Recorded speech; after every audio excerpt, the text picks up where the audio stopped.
Time and temperature brought to you by your local Honda dealer. Finally, a break from the cloud cover with lovely weather in store for us on Valentine's Day. It'll be very sunny outside, and it's also going to be pretty chilly. I'll have all those details coming up. Right now on News Channel 6 at 11, an early morning fire impacting several businesses in Aiken, the latest in the investigation. Also ahead, volunteers from across the CSRA are assisting with hurricane cleanup, how they're being celebrated. And flu cases are rising in the Palmetto State, how you can stay safe and healthy as your News at 11 starts now. Live from Television Park, this is WJBF News Channel 6 at 11.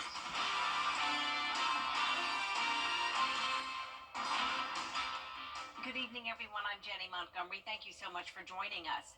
Coverage you can count on begins with several businesses destroyed after a fire early this morning in Aiken. Isabella Moody has the latest. I come in today and I see this and I go, what in the world is going to happen next? But the firemen found this book, which is a photo album of my bridesmaids luncheon from 27 years ago. And I believe in my whole heart that God saved this for a reason. Aiken Public Safety arrived on Summerwood Lane just after 5 Thursday morning. Margaret Parrish, one of the building's tenants, was on her way to work when she realized that the road was blocked. She was shocked when she saw the damage. I got out and the whole side of the building was on fire and collapsing. I saw Dr. Weston. I went to talk to him. We hugged each other. This is our happy place. We come here to work to serve others. The fire was contained to the building, which is a total loss, leaving multiple businesses without office space. There was no one inside at the time of the fire and no injuries reported. Rain has helped us out a little bit, but anytime we had to put up 2 ladder trucks, it's a big fire. Patients tell us they're sad for those who worked here. We got here and the fire trucks were here, and it's kind of emotional. Thought I was coming to the dentist and they said we couldn't get through, that his building was on fire. Parrish is still overwhelmed, but told me she knows God is guiding her to something new. I don't know what I'm going to do tomorrow, but I know that he does. The cause of the fire is still being investigated. We will keep you updated as we learn more. It's time now for a first check of the weather. Here's Chief Meteorologist Jenna Petracci. Well, we had a rainy start to our Thursday, along with some thunder and lightning, and that rain came down heavy, even though it was short-lived. Notice the totals are anywhere from just a half of an inch all the way to nearly 2 inches around the border of Sparta and Sandersville, Hancock, and Washington County there, showing that yellow area. There was a lot more flooding and stronger storms to the west of us, so luckily we did not have any severe weather today, and we did not have any flooding issues here in the CSRA. So it's drying out now. The skies are clearing, and this is a look at our Terry Lambert Hyundai Skyview cam at Washington Road. As for our almanac today, the official amount in Augusta was around 1.5 inches. Our low temperature today was 44 degrees, high of 63, putting us back on track with average. Overall, a more mild Thursday for us, but the mild temperatures aren't going to last much longer. In fact, you can see our northwest counties already dropping into the 40s, and that is due to the clearing conditions. So as soon as those skies clear, the temperatures fall down quickly, and the winds are coming in from the north, bringing in all that cold air. 15-mile-per-hour sustained winds in Augusta, making it feel even chillier out there. And the dew points are in the 40s pretty much everywhere now. So high pressure is back in control. That means sunshine and dry weather for our Valentine's Day.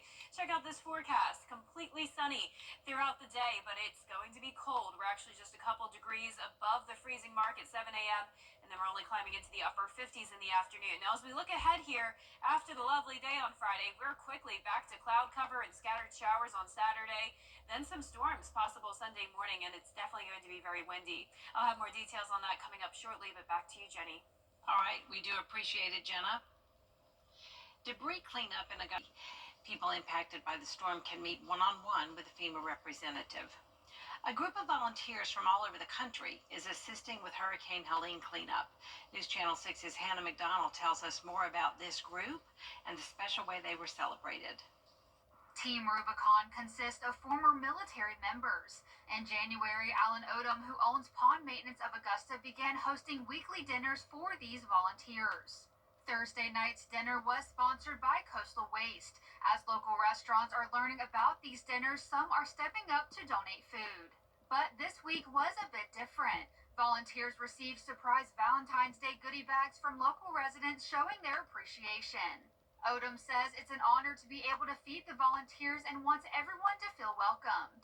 I think we have a good community here, and I want people who come here as visitors, I want them to leave with a good taste in their mouth about Augusta, Georgia. So that's kind of why, I volunteered in the first place.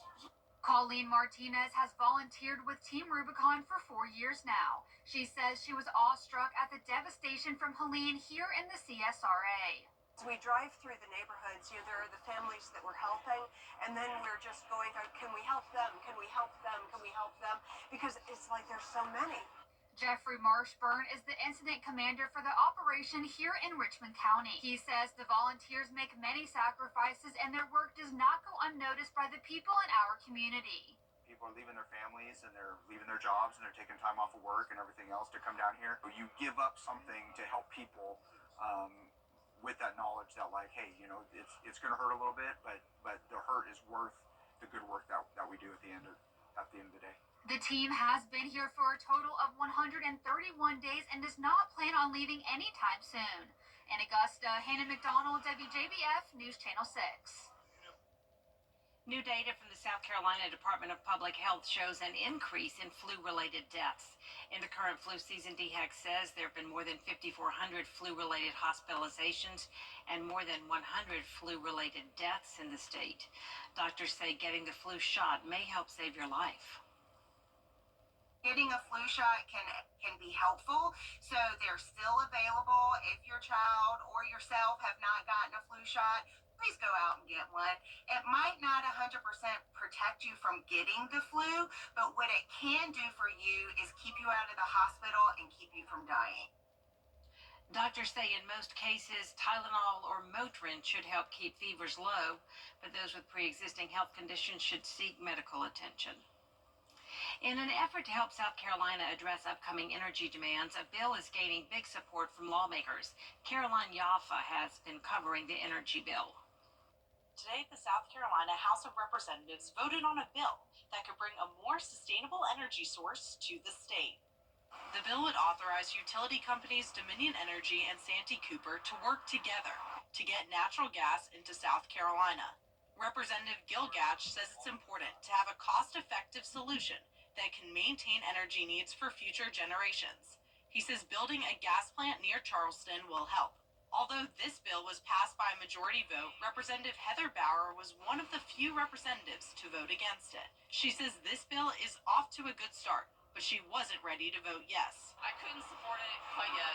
It still leaves a lot of critical loopholes in regulatory and permitting processes that could really be exposed by bad actors in our state. And that could really endanger our clean water, air, and land in our state. We're talking about all types of defense. We're talking about prosperity. We're talking about keeping businesses here. It's really hard to keep businesses here in America when we can't provide the energy. Representative Gatch says this bill is aligned with several of President Trump's viewpoints about energy in America. In Columbia, I'm Caroline Yaffa. Coming up, a local barbershop quartet is giving a special gift this holiday. How you can have a serenade for your sweetie after Jenna's forecast. And the roller coaster of weather continues for us really over the next 10 days to come. We will see some active weather this weekend, but first we'll have a beautiful Friday. All those details are coming up. You're feeling happy. The CSRA's favorite news app is now even better with easier access to local news, weather, and streaming video. Download the News Channel 6 mobile app. The Live Fiber 6 Skyview Network, sponsored by Terry Lambert Hyundai. Now, your most accurate forecast with WJBF Live Viper 6. Welcome back and happy Valentine's Day Eve. I hope you had a nice day and hopefully that rain did not wake you up this morning. It was definitely coming down pretty heavy, but it was short-lived, luckily, so most of our day was actually dry. Here's a look at our Terry Lambert Hyundai Skyview Cam over in North Augusta. Skies are finally clearing after 3 days in a row of overcast skies, and of course the temperatures have been all over the place, but today we got more consistent across the CSRA with everyone climbing into the 60s, and because of the cloud cover, we're still sitting in the 50s. Now, once the clouds clear overnight, those skies will clear and the temperatures will fall down into the 40s, and that's what we're already seeing now in some of our northwest counties, and then eventually by daybreak tomorrow we'll be in the 30s. It's a breezy night with the clouds still there. They are on satellite and radar, but clearing just right around the corner. Athens already seeing some of that clearing as high pressure builds into the southeast and that cold front exits off the Atlantic. So a nice Valentine's Day forecast for us, but bundle up early tomorrow morning as temperatures will just be a hair above freezing, anywhere from 33 to 39 degrees. Going with a low of 34 here in Augusta, high of 57 in the afternoon, but not expecting really any cloud cover. And then for your date night forecast, you'll need to bundle up again because we'll be going down to 40 by the 11 o'clock hour. Then the weekend brings some changes already. Saturday is going to be a mixed bag when it comes to our temperatures, but all of us will be overcast again with scattered showers throughout the day. Then on Sunday, a 90% chance of rain, but still not a complete washout. The rain will be moving in very early, similar to how it was today. But look at these temperatures on Saturday afternoon. This may have looked shocking to you just a week ago, but now we're used to it because this is exactly how it was just yesterday. Anywhere from the 40s to the 70s across the CSRA. Winds will be breezy pretty much each day, but then on Sunday, that's the day we're really going to have to watch for some damaging wind gusts. And I'm not just talking within severe thunderstorms. This would be wind damage outside of storms, just with the heavy downpours. So the threat of severe weather on Sunday is actually pretty low, and no threat at all on Saturday. We're going to have that wedge set up along with a warm front lifting to the north, so that will provide the chance of some scattered showers, but it's the cold front that we'll have to watch for the heavy rain and the winds. This is Sunday at 8 a.m., so it actually moves in as early as around 4 o'clock in the morning, but it's in and out of here pretty quick. By the lunch hour, it's looking much better. Clearing skies by Sunday evening as it gets cold. We're going from a low of 54 Sunday to a low of 32 on Monday, and then sub-freezing temperatures for your Tuesday. This is normal, though. Actually, on average, it takes until the end of March for us to typically have our last freeze.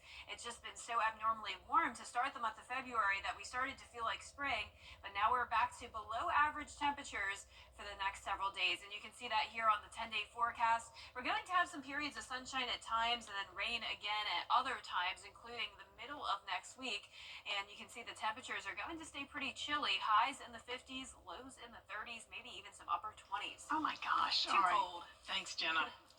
The Garden City Chorus serenaded Dr. John Newell and his staff today. Take a listen. Let me call you sweetheart, I'm in love with you. Isn't that a fun surprise? Well, after the singing, they passed out roses to the staff. These guys have been singing together as a group for 15 years, and they say people love it when they show up with a singing Valentine. Well, usually it's stops wherever we're at, and usually people are moved, and the person who's receiving it, it's not uncommon that they're moved so much that they tear up a bit, and so it's pretty emotional when the recipients get us singing to them.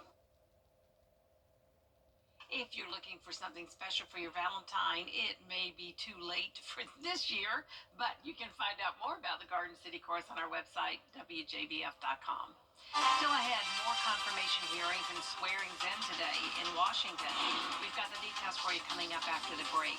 But first, the winning numbers for tonight's South Carolina Lottery are Pick 3, 8, 5, 1. And the Pick 4 winning numbers, 9, 8, 4, 7, Fireball 9. We'll be right back. Strike gold with the Prospectors. WJBF Live Viper 6 Skyview Network is sponsored by Terry Lambert Hyundai. Low prices, big selection, and committed to quality customer service. To Washington now, where President Trump says if... BattleOfAcon.com. Don't miss the fun.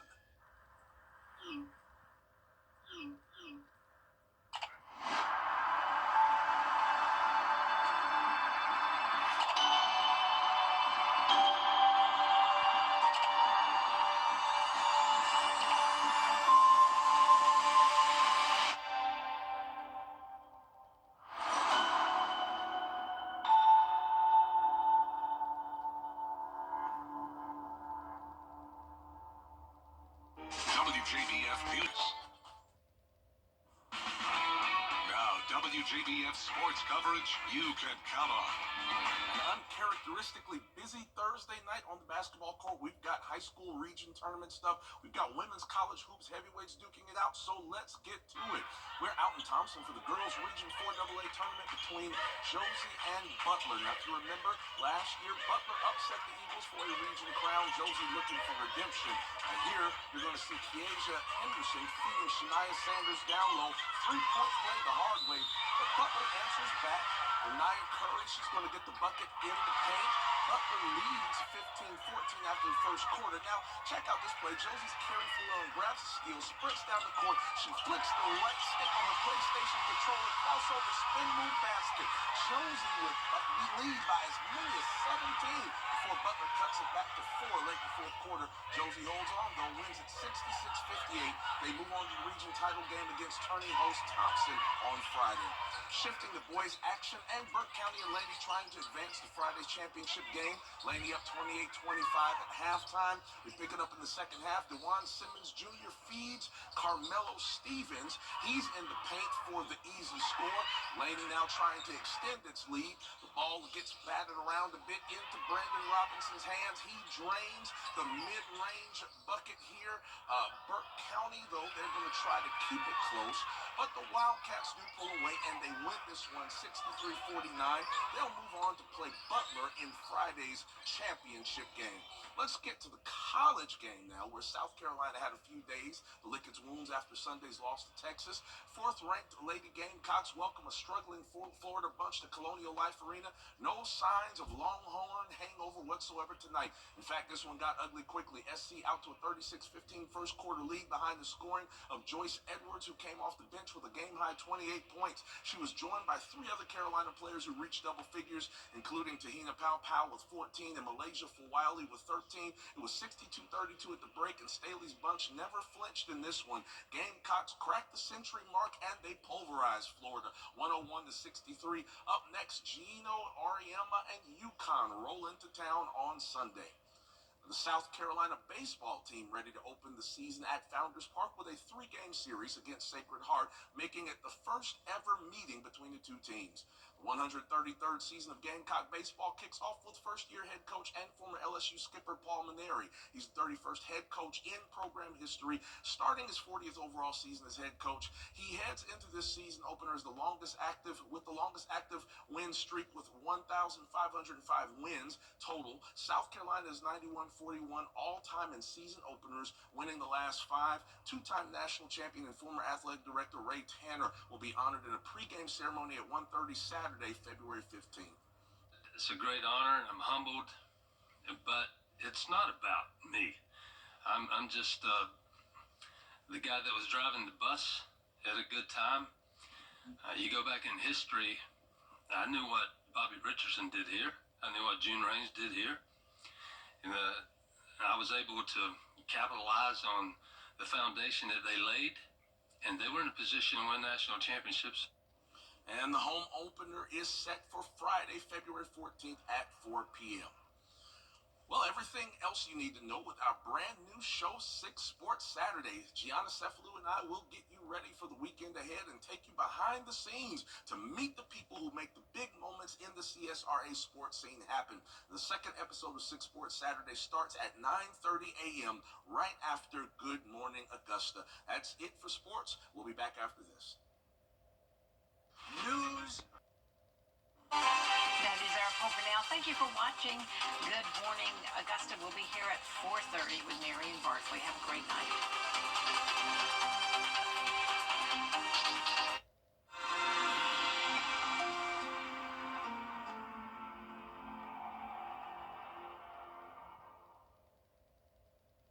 Coleman Services.